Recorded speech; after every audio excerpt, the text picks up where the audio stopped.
Hello everyone, it's Barb here, longtime professional home care personal support worker, union steward, and certified member and co-chair of a Joint Health and Safety Committee. This video, which will be one in a series, is about burnout. This is part one. I'm making this video on my week off. I am not currently burned out. I am what I would call fatigued. I have been burnt out, and that is not a good place to be. In my first video, I'm going to talk about possible causes and risk factors. In the second video, I'm going to look at the signs and symptoms to help you be able to recognize it in yourself.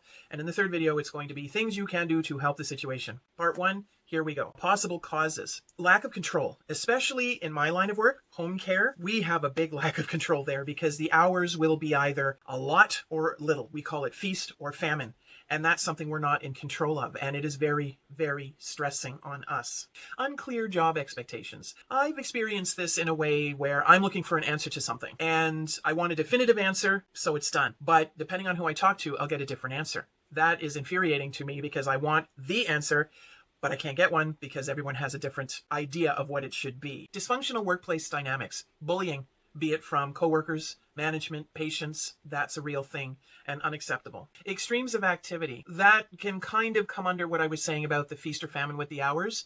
You'll have lots and lots of hours and then scheduling will be pushing to give you more. I'm not talking bad about scheduling. They have a job to do. If someone calls in sick, they have to get that covered. Plus the fact that we're not paid well in home care, we're more likely to want to do those hours so we can have a better looking paycheck. Or not enough activity, not enough hours. And then we start worrying about bills. Will we be able to make the rent, the mortgage? Lack of social support. If you don't have that safety net of friends or family, people you can talk to vent. Work-life imbalance, when you throw yourself completely into your job, no matter how long the shift is, no matter how many hours you have, and you don't spend enough time on your personal life, your relationships, and your downtime. Risk factors, where you identify so strongly with your job, you make it who you are, and you have a high workload, say you have a lot of overtime. In my line of work, if there's a sick call, scheduling has to get those hours covered, or it's a black mark against the company. Scheduling will do what they can to try to get it covered, and that may include trying to guilt you.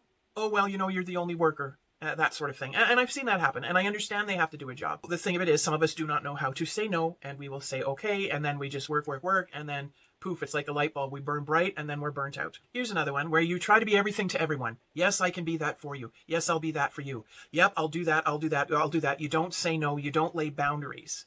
And you give too much of yourself. You pour so much out of your cup that eventually your cup is empty. Or another metaphor would be burning the candle at both ends. You keep doing that, there's eventually no candle left. And stop me if you've heard this one. Working in a helping profession. You feel you have little or no control over your work and your job, which is true, especially in our case with what I was saying, home care. We're sent all over. Our hours are feast or famine. It's quite a challenge for us.